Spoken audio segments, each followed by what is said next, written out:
ગાડું અને પૈડા એનું જરા આપણે રિવિઝન કરી લઈએ કે તમને જોવા મળતી આસપાસની જે વસ્તુઓ પૈકીની ગોળ વસ્તુઓ કે જેની મદદથી તમે વર્તુળ દોરી શકો છો તેવી વસ્તુઓના નામ આપો. ચલો કોઈ પણ એક બે નામ બોલો. બંગડી બરાબર છે. તમારી ડીશ બોલો.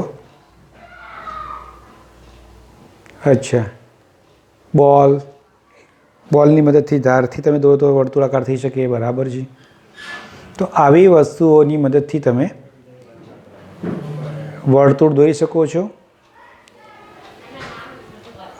વર્તુળ દોરવા માટે કયું સાધન વપરાય છે? તમે જ્યારે વર્તુળ દોરો નોટબુકમાં ત્યારે તમે કયું સાધન ઉપયોગમાં લેશો? ચલો કોણ કહેશે? પરિકર. પરિકરની મદદથી આપણે વર્તુળ નોટબુકમાં દોરી શકીએ. તમારા રૂમમાં અથવા મેદાનમાં વર્તુળ દોરવું હોય મોટું તો તમે કઈ રીતે દોરશો? હા, એક દોરી લેવાની છે, એના એક છેડે ચોક બાંધી દેવાનો અથવા તો કોઈ પણ પેન્સિલ અથવા તો સ્કેચ પેન બાંધી દેવાની અથવા તો ખીલી બાંધી દેવાની. ખીલીવાળો છેડો બહાર, બીજો છેડો છે એક જગ્યાએ સ્થિર કરી દેવાનો, પકડી રાખવાનો છે, દબાઈ રાખવાનો છે અને પછી ખીલીવાળો છેડો મેદાનમાં દોરી એકદમ તણાયેલી રહે, ટાઈટ રહે તે રીતે તમારે ઘૂમવાનું છે. તો મોટું વર્તુળ તમે રૂમમાં અથવા તો મેદાનમાં બનાવી શકો છો. સરસ. ગાડું અને પૈડા આ પ્રકરણનો આપણને ગણિતમાં કયો સંદર્ભ સમજાવવા માગે છે? ગાડું અને પૈડાની મદદથી આપણને આ પ્રકરણ, આ પાઠ, આ ચેપ્ટર શું સમજાવવા માગે છે? ગણિતનો કયો સંદર્ભ સમજાવવા માગે છે? તો ગણિતની અંદર ભૂમિતિમાં રહેલું સર્કલ, વર્તુળ અને વર્તુળની અંદર રહેલા કેટલાક ભાગોની સમજણ આપણને આપવા માગે છે. કોનું પૈડું નાનું, કોનું પૈડું મોટું? તમને વાહનો જોઈને ખબર પડે. તમારી પાસે રમકડા હશે તો તમને ખબર પડે. જમવા બેસો ત્યારે બંગડી, તમારા હાથમાં રહેલી છોકરીઓ બંગડી અને તમારી મમ્મીના હાથની બંગડી, કોની મદદથી વર્તુળ મોટું થઈ શકે છે? કયું વર્તુળ મોટું બનાવી શકે, કયું નાનું બનાવી શકે, તમને ખબર પડે. તો એ રીતે વર્તુળ નાનું મોટું એની સમજણ તમને પડી. હવે એ વર્તુળની અંદર રહેલો મહત્ત્વનો જે ભાગ છે એ તેની અંદર રહેલો ત્રિજ્યા, કે ત્રિજ્યા જેટલી રાખશો, ત્રિજ્યા નાની રાખશો તો વર્તુળ નાનું બનશે અને ત્રિજ્યા મોટી રાખશો તો મોટું વર્તુળ બનશે. તમને આપ્યું છે કે બે બકરીઓ અથવા તો બે પ્રાણીઓ એક નાના દોરડાથી બાંધેલી છે, ટૂંકા દોરડાથી, ને એક મોટા લાંબા દોરડાથી બાંધેલી છે. વચ્ચે ખીલામાં બંનેને સેમ બાંધેલી છે. હવે આસપાસમાં જો ઘાસ છે તો આ ઘાસ કઈ બકરી વધારે ચરી શકે? ટૂંકા દોરડાવાળી કે લાંબા દોરડાવાળી? તો તમને ખ્યાલ આવી જાય કે ટૂંકા દોરડાવાળી હોય તો એ ઓછા ત્રિજ્યાનું વર્તુળ બનાવશે, જ્યારે લાંબા દોરડાવાળી મોટી ત્રિજ્યાનું વર્તુળ બનાવશે. એને કારણે મોટા વિસ્તારની અંદર તે ઘાસ ખાઈ શકે છે. ચકરડીની વાત, કે તમે ચકરડી બનાવો તો ચકરડી બનાવો છો ત્યારે એને બરાબર સારામાં સારી રીતે ફેરવી હોય તો તેની અણીવાળો ભાગ ક્યાં રાખવો જોઈએ? તો કે કેન્દ્ર પર રાખવો જોઈએ.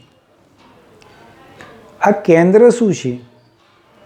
તો વર્તુળના બધા બિંદુઓથી સમાન અંતરે વર્તુળની અંદર આવેલું એક બિંદુ છે. વર્તુળના બધા જ બિંદુઓથી સરખા અંતરે વર્તુળની અંદર આવેલું બિંદુ છે. તો કેન્દ્ર પર જ્યારે અણી રાખવામાં આવે, ખીલી રાખવામાં આવે ચકરડીની, અને ભમરડાને અથવા તો ચકરડીને ઘુમાવવામાં આવે તો એ વધારે ફરે છે. કેન્દ્રથી સહેજ સાઈડમાં કરશો તો ઓછી ઘૂમશે, અને એકદમ ધાર પર કરી દેશો તો એ ઘૂમશે નહીં, ફરશે નહીં. કેન્દ્ર કઈ રીતે નક્કી થયું? ફરીથી કેન્દ્ર નક્કી કરવા માટે શું કરવાનું?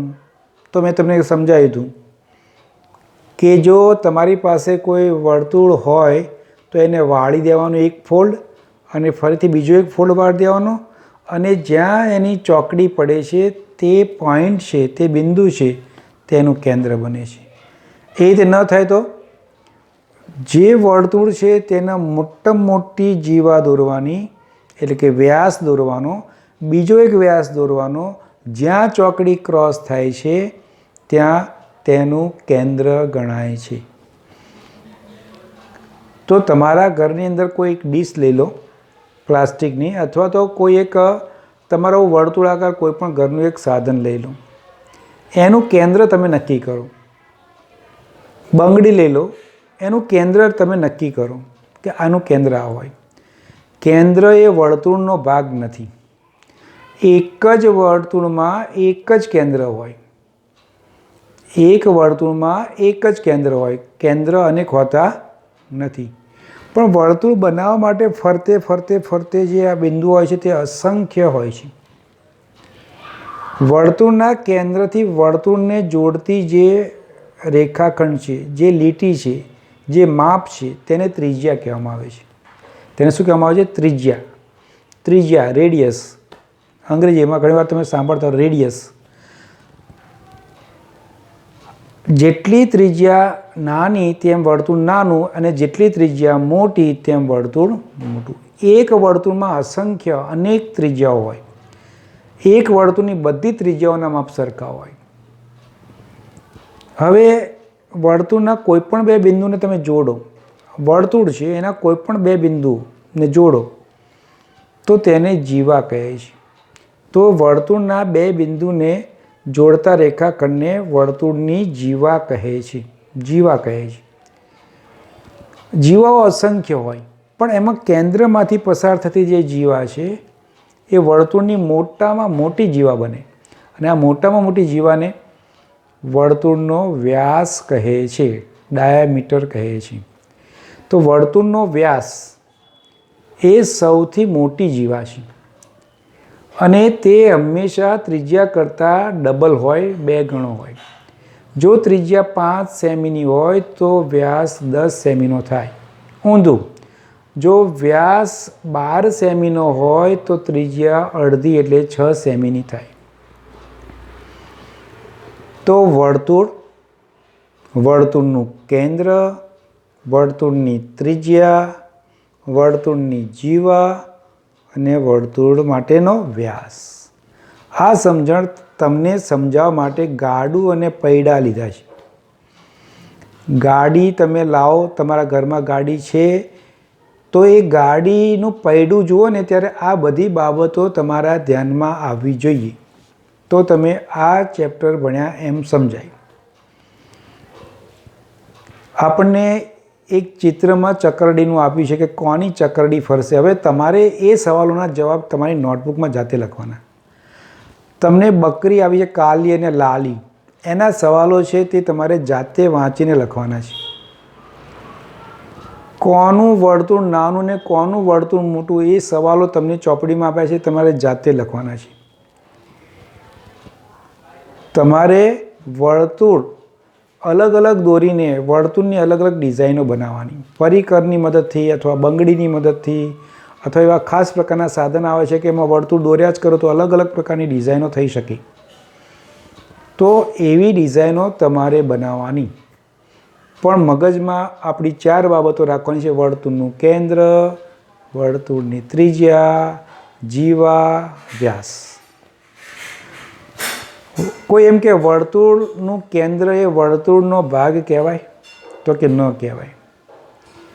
વર્તુળ એટલે માત્ર આ રીતે જ આવેલા બિંદુઓના ગણ છે, સમૂહ છે, એનું એક આખું રચના છે. અને બિંદુ ક્યાંય જોઈ શકાતું નથી, બિંદુને માપી શકાતું નથી, બિંદુને લંબાઈ પહોળાઈ કાંઈ જ ના હોય, પણ આપણી કાલ્પનિક બાબત છે કે આ એક બિંદુ છે. તો એ બિંદુ છે, તો એ બિંદુથી બનતી જે રચના છે. કોઈ એમ કે મને વર્તુળ હાથમાં આપો, તો તમે આપી શકતા નથી. તમે બંગડી આપી શકો છો, પણ કોઈ વર્તુળ આપી શકે? કોઈ વર્તુળ હાથમાં આપી શકે નહીં. તમે દોરી શકો ખરા વર્તુળ, તમે વર્તુળ દોરી શકો, તો દોરીને કોઈને હાથમાં આપી શકો? ન આપી શકો. વર્તુળને આપી શકાય નહીં. વર્તુળ આકાર પદાર્થને તમે આપી શકો છો, પણ વર્તુળને આપી શકાતું નથી. કારણ કે વર્તુળ એ બિંદુઓનો સમૂહ છે, અને બિંદુઓને જોઈ શકાય નહીં, માપી શકાય નહીં, પણ એ બતાવવા માટે આપણે એક ટપકું કરીએ છીએ, એટલે કહીએ છીએ કે આ બિંદુ છે. વાસ્તવમાં બિંદુને આકાર નથી, બિંદુને લંબાઈ પહોળાઈ કાંઈ જ નથી, પણ બતાવવું તો પડે ને. જેમ ભગવાન દેખાતા નથી, પણ ભગવાનને જોવા માટે આપણે શું કર્યું? એક મૂર્તિ બનાવી, તો કે આ ભગવાન છે. એમ બિંદુ દેખાતું નથી, પણ બિંદુને બતાવવા માટે એક ટપકું કર્યું અને કીધું આ બિંદુ છે. વાસ્તવમાં તો ટપકું છે.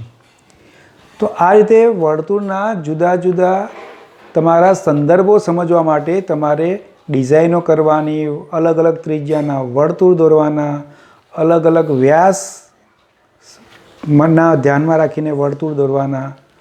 તો તે તમે પ્રવૃત્તિ કરો. તે હોમવર્કમાં બધું આપેલું જ છે. તમારે હજુ પણ હોમવર્ક બાકી હોય તો જોઈ લેવાનું. તમારા ઘરમાં રહેલા સાધનોની મદદથી વર્તુળ દોરો. મોટા વર્તુળ કઈ રીતે દોરી શકાય, તે વર્તુળ છે કે નહીં કઈ રીતે ખબર પડે? તમે રોટલી બનાવવા બેસો દાખલા તરીકે, અને મમ્મી રોટલી બનાવવા બેસે, તો કોની વર્તુળાકાર રોટલી થશે? કહો. કોની થશે? વર્તુળનું કેન્દ્ર કેવી રીતે નક્કી કરવાનું? તો તમે પ્લાસ્ટિકની ડીશ લઈ લેવાની, આંગળી રાખવાની. જે આંગળીના ભાગ પર ડીશ જો તમારી સ્થિર રહે, સમતોલિત રહે, તો એ સમજવાનું વર્તુળનું કેન્દ્ર છે. પણ તરત જ પડી જાય તો એ વર્તુળનું કેન્દ્ર બનતું નથી. વર્તુળનું કેન્દ્ર હોઈ શકે નહીં. એ રીતે પણ વસ્તુના તમે કેન્દ્રો નક્કી કરી શકો છો. તો આ રીતે આ પ્રકરણની અંદર તમારે વર્તુળની આકૃતિઓ, વર્તુળની ડિઝાઇનો, વર્તુળથી ઘેરેલો ભાગ, વર્તુળના ઉપયોગો. કારણ કે વર્તુળનો ઉપયોગ એટલે શું? તો આપણી બાઇક અથવા તો કારનું પૈડું, સમજો કારનું પૈડું ચોરસ રાખ્યું હતો, તો પહેલાં એવું હશે કે પથ્થર જ્યારે પથ્થર કોઈ પહાડ ઉપરથી ગબડ્યો હશે, અને એ વખતના માનવીએ જ્યારે પથ્થર જોયો હશે કે આ પથ્થર બહુ જ અણીવાળો ને ખાડા ખબડાવાળો છે, પણ ગબડે છે, તો ઝડપથી આવે છે નીચે. હવે એ રીતે એને બીજો કોઈ પથ્થર જોયો હશે કે જે થોડો લીસો હશે, બહુ ખાડાવાળો કે અણીવાળો નહીં હોય, ફાસ્ટ આવ્યો હશે. ત્યારે એને થયું કે આવું જો ગોળાકાર પદાર્થ હોય, ઝાડ ઉપરથી રહેલું કોઈ ગોળાકાર ફળ ફટાફટ નીચે ઉતરે, અને લંબગોળ આકારનું અથવા બીજા કોઈ આકારનું જે ફળ છે જલ્દી પડે નહીં. કેળું હોય તો જલ્દી ગબડે નહીં, પણ સફરજન જ્યારે જલ્દી ગબડ્યું હશે ઉદાહરણ તરીકે, તો એને કહ્યું કે ગોળાકાર પદાર્થ ઝડપથી ગતિ કરે છે, અને તેના ઉપરથી પૈડાની કદાચ શોધ થઈ, એવું આપણે તર્ક કરી શકીએ. તમે પણ આવા જુદા જુદા તર્ક કરી શકો, અને પૈડાની બાબતો અલગ અલગ સમજી શકો છો.